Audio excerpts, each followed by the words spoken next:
Welcome to public TV news బులెటిన్ల ముందుగా headlines. Visakha steel plant గురించి స్పందించిన రాష్ట్ర ముఖ్యమంత్రి చంద్రబాబు నాయుడు.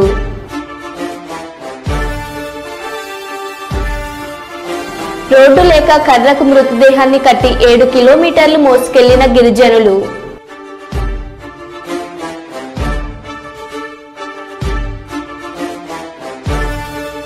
మేడికవర్ హాస్పిటల్లో దారుణం, డాక్టర్ల నిర్లక్ష్యం వల్ల మరో ప్రాణం బలి.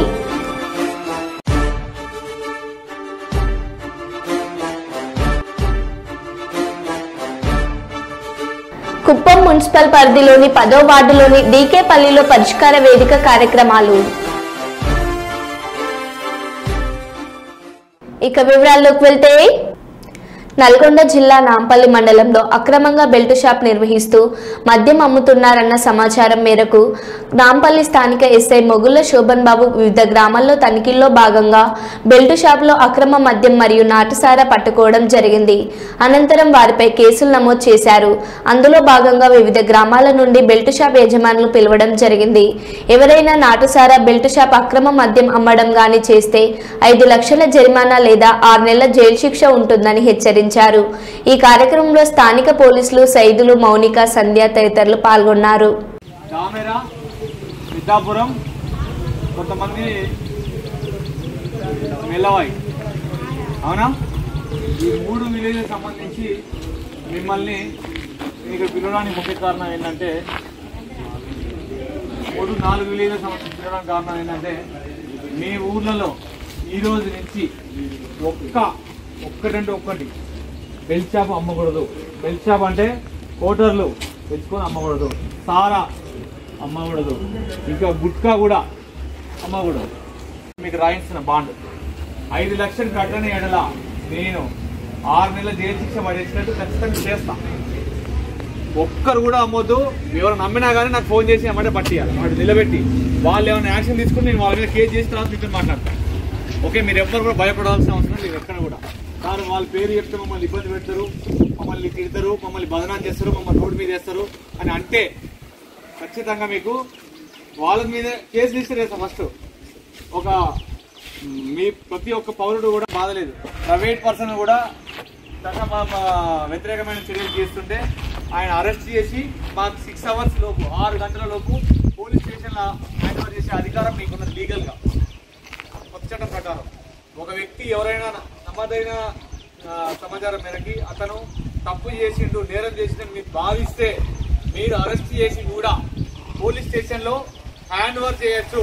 5 ఏళ్లు విశాఖ స్టీల్ ప్లాంట్ పై మాట్లాడిన వారు ఇప్పుడు విశాఖలో స్టీల్ ప్లాంట్ ఉద్యోగుల్ని ఈ సైకో బ్యాచ్ వెళ్లి రెచ్చగొడుతున్నారు. విశాఖ ఉక్కు ఆంధ్రుల హక్కు అనే దానికి టీడీపీ కట్టుబడి ఉంది. ఇంతకు ముందు వాజ్పేయి గారి టైంలో కాపాడింది మేము, మళ్ళీ ఈసారి కూడా స్టీల్ ప్లాంట్ ని కాపాడేది మేము. స్టీల్ ప్లాంట్ ఉద్యోగులు కూడా కష్టపడి పనిచేసి స్టీల్ ప్లాంట్ ని లాభాల్లోకి తీసుకురావాలి అని అన్నారు. ఓకే, దాని గురించి నేను పెద్దగా మాట్లాడడం లేదు. రెచ్చగొడితే రెచ్చిపోయాడు కూడా ఎవరు లేరు ఇక్కడ. విశాఖపట్నం అనేది తెలుగుదేశం పార్టీకి, ఎన్డీఏ కూటమికి ఒక స్ట్రాంగ్ ఇది. ఆ ప్రాజెక్టు కూడా ఆ స్టేజ్కి రావడానికి వీళ్ళు కారణం. ఎప్పుడు కూడా ప్రాజెక్టు మీద శ్రద్ధ పెట్టిన దాఖలాలు లేవు. ఇంత మునుపు కూడా నేనే కాపాడాను ఆ ప్రాజెక్ట్ని. వాజ్పేయి గారి పీరియడ్లో రీస్ట్రక్చరింగ్ చేసి అప్పుడు కూడా అడిషనల్ ఫండ్స్ అన్నీ పంప్ చేశాం, అప్పుడు స్ట్రీమ్లైన్ చేశాం. ఇప్పుడు కూడా నేను ఆలోచిస్తున్నాను. మళ్ళీ మొన్నే మాకు ఒక మీటింగ్ జరిగింది. కుమారస్వామి గారు, ఫైనాన్స్ మినిస్టర్, నేను డిస్కస్ చేశాం. ఈరోజు మళ్ళీ ఒకసారి మాట్లాడాను. ఇప్పుడు ఒక కొత్త డబ్బులు కూడా రిలీజ్ చేసి దాన్ని ఆపరేట్ చేయడానికి ముందుకు పోతున్నారు. ఇది అయిన తర్వాత మళ్ళీ ఒకసారి కూర్చుంటాం. ఎంప్లాయీస్ కూడా ఒకటే చెప్తున్నా, అక్కడ ట్రేడ్ యూనియన్ లీడర్స్ కూడా ఒకటే చెప్తున్నా, మనం ప్రాపర్ మేనేజ్మెంట్ పెట్టుకోకుండా ప్రాజెక్ట్ని రివైవ్ చేయకుండా కష్టపడేదైనా ఉంటే technical problems, logistic problems, administrative problems ఉంటే అవన్నీ సార్ట్అవుట్ చేసుకొని బెస్ట్ మేనేజ్మెంట్ పెట్టుకొని శాశ్వతంగా దాని లాభాల బాట పట్టించాల్సిన బాధ్యత ఉంది. ప్రైవేట్ స్టీల్ ప్లాంట్స్ అన్నీ బాగుండి one of the best steel plant ఆ పరిస్థితి రావడానికి కారణం అక్కడుండే మేనేజ్మెంట్ ఆలోచించుకోవాలి, అక్కడుండే స్టాఫ్ ఆలోచించుకోవాలి, అందరం ఆలోచించుకోవాలి. నేను కూడా దాని మీద శ్రద్ధ పెడతా. విషయం కూడా అక్కడుండే పెద్దలు ఎవరైతే మాట్లాడుతున్నారో అలాంటి వాళ్ళందరూ గుర్తుపెట్టుకోవాలి. దాన్ని స్ట్రీమ్ లైన్ చేస్తాం, టోటల్గా స్ట్రీమ్ లైన్ చేసి ఎట్టి పరిస్థితుల్లో ప్రైవేటైజ్ చేయకుండా మనం కాపాడుకోవడానికి సర్వ విధాల ప్రయత్నం చేస్తాను.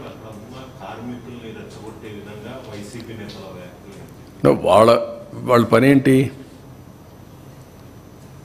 ఇదే పని కదా. ఎక్కడ చూసినా శవాల్ని మంటేసి చలిగాల్చుకుంటారు.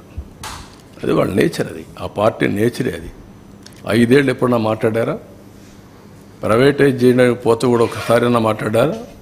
నేను ఆ రోజు పిలిచాను కదా, రావయ్య ఢిల్లీ పోదాం, నీకు తోడుగా నేనుంటా, పోదామంటే స్పందించారా? అలాంటి వాళ్ళు మాట్లాడడం ఏంటి? బుద్ధి జ్ఞానం ఉండాలి కదా వీళ్ళకు. అంటే ఏమి చెప్పినా నమ్మేస్తారు ప్రజలు అనుకుంటున్నారు వీళ్ళు. ఆ రోజులు అయిపోయినాయి.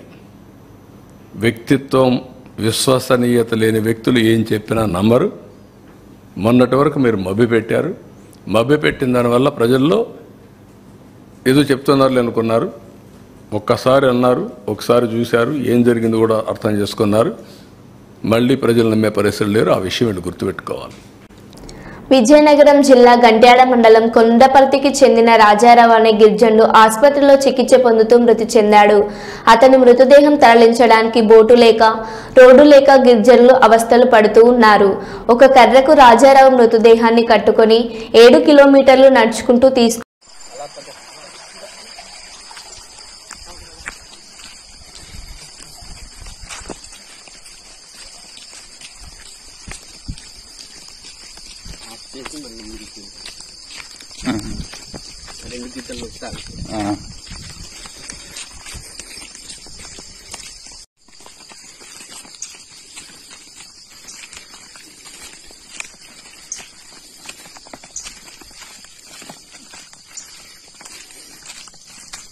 కొత్త మద్యం పాలసీ విధానం గురించి మంత్రివర్గం ఉపసంఘం మండలి మీడియా ముఖంగా తెలియజేస్తున్నారు. అక్టోబర్ 1 నుంచి ఏపీలో కొత్త మద్యం విధానం, 6 రాష్ట్రాల్లో మద్యం అమ్మకాలను పరిశీలించాం. గీతా కార్మికులకు 10% మద్యం షాపులు ఇస్తాం. కొత్త మద్యం పాలసీని రేపు కేబినెట్ ముందు పెడతామన్నారు. ఇదంతా కూడా ప్రభుత్వానికి రావాల్సినటువంటి ఆదాయం బయటపోయింది. ప్రజలు అనారోగ్యం పాలైపోయారు. ఇల్సిట్ లెక్కర్ కూడా విపరీతంగా పెరిగిపోయింది. ఇవన్నీ కూడా పరిశీలించిన తర్వాత గౌరవ ముఖ్యమంత్రి గారు ఒక బెస్ట్ పాలసీ, గతంలో కూడా 94 తర్వాత అప్పుడు ఉన్నటువంటి విధానాల్లో మార్పులు చేసి దేశంలోనే ఆదర్శంగా నిలిచింది. ఆ రోజున దేశంలో ఉన్నటువంటి అన్ని రాష్ట్రాలు వచ్చి ఆంధ్ర రాష్ట్రంలో చూసి ఎలాంటి పాలసీ అమలు జరుగుతుందని ఆ రోజు చూశారు. దాన్ని కూడా దృష్టిలో పెట్టుకుని ఒక బెస్ట్ పాలసీని తయారు చేయడం కోసం మా కమిటీ సభ్యులందరం కూడా డిపార్ట్మెంట్లో కూడా వాళ్ళు కూడా అధ్యయనం చేశారు.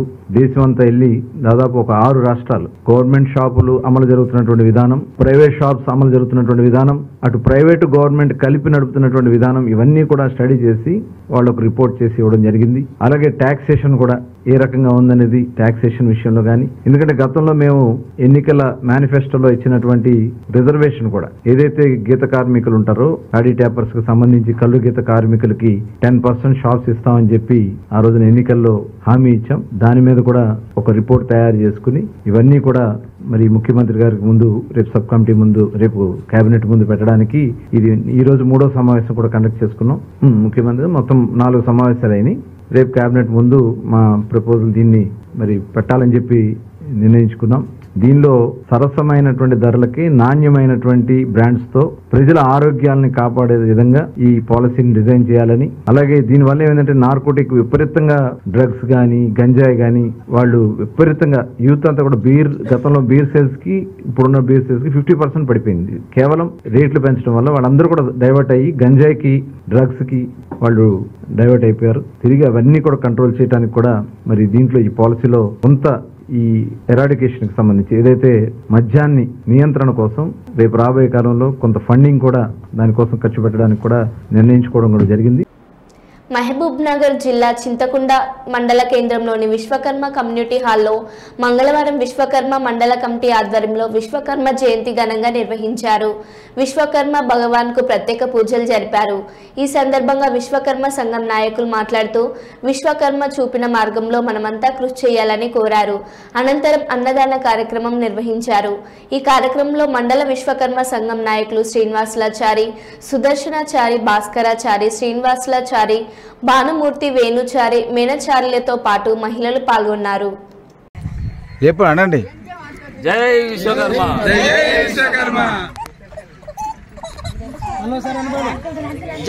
విశ్వకర్మ, జై విశ్వకర్మ, జై విశ్వకర్మ, జై విశ్వకర్మ, జై విశ్వకర్మ, జై విశ్వకర్మ, జై విశ్వకర్మ, జై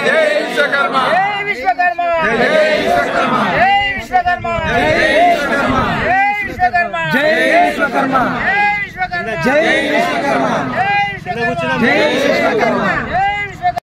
మధురవాడ మిథిలాపురి ఉడా కాలనీ ప్రధాన రహదారిలో దాక్షాయణి ఫుడ్ కోర్టులో అకస్మాత్తుగా చెలరేగిన మంటలు. మంగళవారం మధ్యాహ్నం ఫుడ్ కోర్టులో మరుగుతున్న నూనెలో ఒక్కసారిగా మంటలు చెలరేగి దుకాణం పూర్తిగా దగ్ధమైంది. ఈ ప్రమాదంలో ప్రాణాపాయం ఏమీ జరగకపోయినా సుమారు 3 లక్షల వరకు ఆస్తి నష్టం జరిగిందని దుకాణం యజమానులు తెలిపారు. మంటలు గమనించిన స్థానికులు హుటాహుటిన నీరు సేకరించి పక్క దుకాణాలకు మంటలు తాకకుండా మంటలకు అదుపులోకి తీసుకున్నారు. కుప్పం మున్సిపల్ పరిధిలోని 10వ వార్డులోని డీకేపల్లిలో పరిష్కార వేదిక కార్యక్రమం నిర్వహించారు. ఈ కార్యక్రమంలో భాగంగా ప్రజల నుండి మున్సిపల్ కమిషనర్ శ్రీనివాసరావు, టీడీపీ నేతల రాజ్కుమార్, గోపీనాథ్ మనీ అర్జీలను స్వీకరించారు. అనంతరం వారు మాట్లాడుతూ ప్రజల సమస్యలను పరిష్కరించడానికి పరిష్కార వేదిక కార్యక్రమం నిర్వహించడం జరుగుతుందన్నారు. వివిధ సమస్యలను మున్సిపల్ కమిషనర్ దృష్టికి స్థానికులు తీసుకెళ్లారు. పలు సమస్యలను అక్కడికక్కడే మున్సిపల్ కమిషనర్ పరిష్కరించారు. ఈ కార్యక్రమంలో మున్సిపల్ సిబ్బంది, టీడీపీ నేతలు మరియు తదితరులు పాల్గొన్నారు.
వచ్చినప్పుడు మీకు కవర్ చేస్తాం.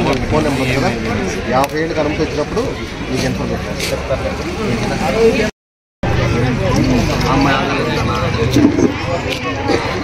ఉంటాం సాయంత్రం 6 దాకా కొత్త పాటమా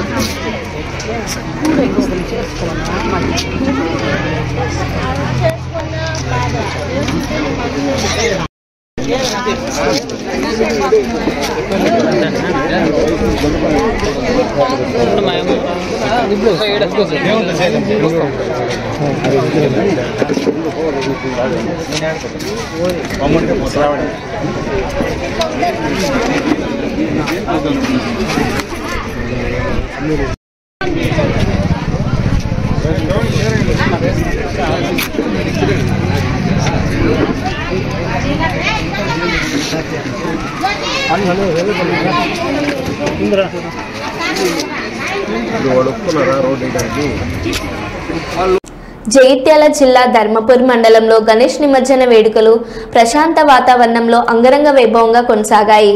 భక్తుల ఆటపాటలతో డప్పుచప్పుల నడుమ ఘనంగా వీడ్కోలు పలికారు. స్థానిక ఎస్ఐ మహేష్ ఆధ్వర్యంలో ఎలాంటి ఘటనలకు తావివ్వకుండా తగిన బందోబస్తును ఏర్పాటు చేశారు. మున్సిపాలిటీ ఆధ్వర్యంలో గోదావరి నది వద్ద తాగిన ఏర్పాట్లు చేశారు. ధర్మపురి పట్టణంలో గణేశుని శోభయాత్రలో ప్రభుత్వ విప్ ఎమ్మెల్యే అడ్లూరి లక్ష్మణ్ కుమార్ పాల్గొన్నారు. పట్టణంలోని ఇసుక స్తంభం వద్ద విశ్వ హిందూ పరిషత్ ఆధ్వర్యంలో గణనాథులకు స్వాగత వేదికను ఏర్పాటు చేసి గణనాథులకు ఘన స్వాగతం పలికారు.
ప్రభుత్వ పాలకుల మాటలు నమ్మి సర్వం కోల్పోయిన ఎస్సీజెడ్ బాధితులను రుణాల రికవరీ పేరుతో బ్యాంక్ సిబ్బంది వేధింపుల నుండి తమను కాపాడాలంటూ యు కొత్తపల్లి మండలం కొత్తపల్లి ములుకులపేటకు చెందిన బాధితులు మంగళవారం జిల్లా కలెక్టర్ షణ్మోహన్ సగిలిని కలిసి తమ ఆవేదన తెలియజేశారు. ఈ సందర్భంగా దళిత బహుజన ఫ్రంట్ నాయకులు తోటి చెంగల్రావు మాట్లాడుతూ 2005 సంవత్సరంలో ప్రభుత్వం ప్రతిపాదించిన స్పెషల్ ఎకానమిక్ జోన్ ఏర్పాటు కారణంగా మూలపేట గ్రామంలో నివసిస్తున్న సుమారు 700 కుటుంబాలను ఖాళీ చేయించి కొత్త మూలపేటలో ఇళ్ల పట్టాలను ఇవ్వడం జరిగిందని, అలాగే జిఎంఆర్ కంపెనీ ద్వారా ఉపాధి కల్పించి ఆడుకుంటామని హామీ ఇచ్చి గుట్టు చప్పుడు కాకుండా జిఎంఆర్ కంపెనీ ఆస్తులను అరబిందో ఫార్మా కంపెనీకి విక్రయించి చేతులు దులిపేసుకుందని ఆయన తెలిపారు. రుణం తీసుకున్న నాటి నుండి వాయిదాలు చెల్లిస్తున్నా అసలు బాకీ మాత్రం తీరడం లేదని, వడ్డీ పెనాల్టీ పేరుతో సంవత్సరాల తరబడి ములక్పేట ఎస్సీ కుటుంబాలకు జరుగుతున్న అన్యాయాన్ని కలెక్టర్ దృష్టికి తీసుకెళ్లడం జరిగిందని, దీనిపై కలెక్టర్ సానుకూలంగా స్పందించి బ్యాంకు అధికారులతో సమావేశం నిర్వహించి ఎస్సీజెడ్ బాధిత ఎస్సీ కుటుంబాలకు న్యాయం చేస్తానని హామీ ఇచ్చినట్లు చెంగల్రావు మీడియాకు వివరించారు. బాధితులు వీళ్ళు 15-20 ఏళ్ల క్రితం ఏ అప్పులు లేవు, జీవితాన్ని సాఫీగా సాగించినటువంటి మనుషులు వీళ్ళంతా కూడా. వీళ్ళందరూ ప్రధానంగా దళితులు. 2005లో ఎస్సీజెడ్ వచ్చింది. 10,500 ఎకరాల భూసేకరణ జరిపింది. 10,500 ఎకరాల భూసేకరణలో భాగంగా వీళ్ళందరికీ సుమారు 12 గ్రామాలకు చెందిన ఒక 2,000 కుటుంబాలని అక్కడి నుంచి కొత్త మూలపేటకి తరలించి అక్కడ పెట్టారు. తరలించిన తర్వాత వెంటనే ఒక జాబ్ కార్డు ఇచ్చారు GMR company. GMR company job card ఇచ్చి మీకు అందరికీ 1 సంవత్సరం లోపల ఉద్యోగాలు ఇస్తాం, మీరు అక్కడ భార్యాభర్తలు కలిసి కష్టపడితే ఎంత డబ్బు వస్తుందో దానికి 2-3 రెట్లు ఎక్కువగా సంపాదించుకునేలాగా మీకు మంచి మంచి ఉద్యోగాలు ఇస్తాం, మీ భవిష్యత్తులు బాగు చేస్తామని చెప్పి జిఎంఆర్ కంపెనీ మాయ మాటలతో నమ్మించి మోసం చేసి ఆ 12 ఊర్లలో ఉన్నటువంటి ఈ ప్రధానంగా ఎస్సీలని, తర్వాత బీసీలని, ఓసీలని తీసుకొచ్చి మరి నిర్వాసిత కాలనీలో పెట్టారు. ఆ నిర్వాసిత కాలనీలో ఇల్లులు కట్టి వీళ్ళకిచ్చి పట్టాలు కూడా ఇవ్వడం జరిగింది. పట్టాలు ఇచ్చారు కానీ ఈ రోజుకి 18 సంవత్సరాలు అవుతున్నా ఇంతవరకు వీళ్ళకి ఉద్యోగాలు ఇవ్వలేదు. అనేక సార్లు జిఎంఆర్ కంపెనీ వాళ్ళ మీద డిమాండ్ చేసిన, నిరసనలు తెలియజేసిన, అన్ని రకాలుగా వాళ్ళ మీద ఒత్తిడి వచ్చినా సరే ఉద్యోగాలు ఈ రోజు కల్పించలేకపోయారు. కనీసం పెన్షన్ అన్నా ఇవ్వండి, ప్రతి ఇంటికి వీళ్ళు అప్పుల పాలు అవ్వకుండా ఉంటారని ఆ రోజు అడగడం జరిగింది. మరి చర్చల్లోనే కాలయాపన చేశారు. అయితే 2021లో జిఎంఆర్ కంపెనీ వాళ్ళ బాధ్యతల నుంచి తప్పుకుని మరి ఆ కంపెనీని అరబిందో ఇన్ఫ్రాస్ట్రక్చర్కి ఎస్సీజెడ్ని మరి అమ్మేయడం జరిగింది. అమ్మేసి జిఎంఆర్ కంపెనీ మూడో గంటేడో తెలియకుండా చేతులు దులుపుకొని పోయారు.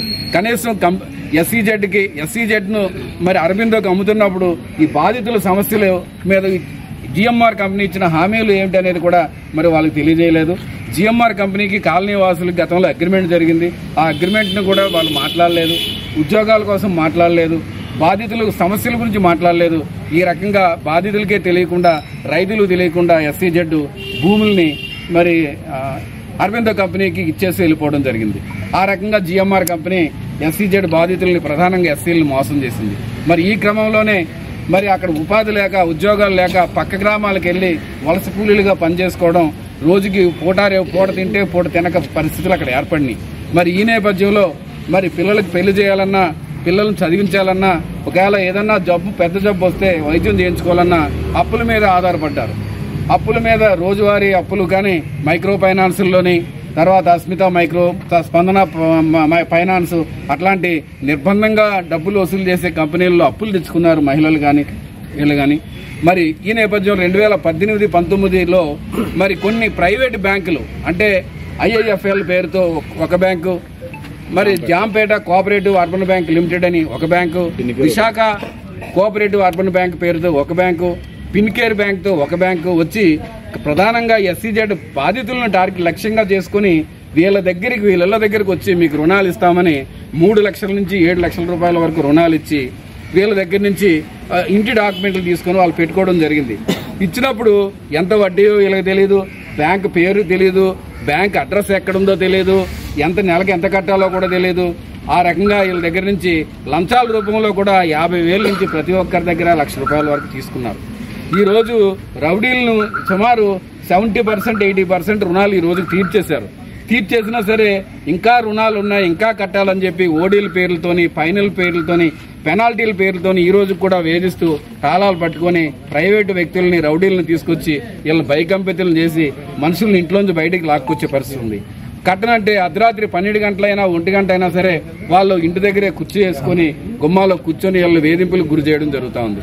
ఈ నేపథ్యంలో దీనికి బాధ్యత వహించాలని చెప్పి, అలాగే ఈ బాధితులకు సంబంధించిన ఈ రుణానికి సంబంధించిన దానిపైన పూర్తి సమగ్రమైన ఎంక్వైరీ చేయించి వీళ్ళకి న్యాయం చేయించి అవసరమైతే రుణమాఫీ చేయించి దీనికి బాధ్యులైన జిఎంఆర్ కంపెనీ ఏదైతే మోసపూరితంగా వీళ్ళని మోసం చేసిందో ఉద్యోగాలు ఇస్తానని, ఆ కారణంగా వీళ్ళు ఒకసారి నిర్వాసితులయ్యారు, రెండోసారి మళ్ళీ ఇల్లులు పోగొట్టుకుని రెండోసారి కూడా నిర్వాసితులయ్యి బాధితులుగా మారే ప్రమాదం ఉంది కనుక ఈ ప్రమాదాన్ని జిల్లా కలెక్టర్ దృష్టిలో తీసుకురావడం జరిగింది. జిల్లా కలెక్టర్ గారు సానుకూలంగా స్పందించారు. ఆ బ్యాంకులకు సంబంధించిన డెలిగేట్స్ అందరినీ కూడా ఒక 2 రోజుల్లో కబురంపి మీటింగ్ పెట్టి మరి దీని మీద సమగ్రమైనటువంటి నివేదిక తీసుకుని చర్యలు తీసుకుంటామని చెప్పి జిల్లా కలెక్టర్ గారు హామీ ఇచ్చారు. కాకినాడ జిల్లా కీర్లంపూడి మండలంలో ఏలేరు వరదలతో అతలాకుతలమైన 10 గ్రామాల్లో ఇప్పుడిప్పుడే ప్రజలు కోలుకుంటున్నారు. కూటమి ప్రభుత్వం వరద బాధితులకి నిత్యావసర వస్తువులు పంపిణీ కార్యక్రమం పూర్తి చేసి మంగళవారం కీర్లంపూడి మండలం రాజుపాలెం గ్రామంలో గ్రామ టీడీపీ నాయకులు గ్రంథం ఈశ్వర్రావు, మాజీ ఎంపీటీసీ సభ్యులు గోడె దొరబాబు, పోకల దొరబాబు ఆధ్వర్యంలో వరద బాధితులకు నూతన వస్త్రాలు పంపిణీ కార్యక్రమం జగ్గంపేట శాసనసభ్యులు జ్యోతుల నెహ్రూ చేతుల మీదుగా ప్రారంభమైంది. వరద బాధితులను ఆదుకోవడానికి ప్రభుత్వం అన్ని చర్యలు తీసుకుంటుందని, ఈ రోజు బట్టల పంపిణీ తొందరలోనే నీటిలో మునిగిన ఇళ్లకు 10,000, పంట నష్టపోయిన రైతులకు హెక్టార్ 25,000 నష్టపరిహారం కూడా అందించడం జరుగుతుందని, చంద్రబాబు ఏలేరు వరద నివారణకు పటిష్ట చర్యలు తీసుకోవడానికి మమ్మల్ని ఎస్టిమేట్లు తయారు చేయమని తెలియజేశారని, ఏలేరు ముంపు నివారణకు పటిష్ట చర్యలు తీసుకుంటామని ఎమ్మెల్యే నెహ్రూ అన్నారు. ఈ కార్యక్రమంలో తదితరులు పాల్గొన్నారు.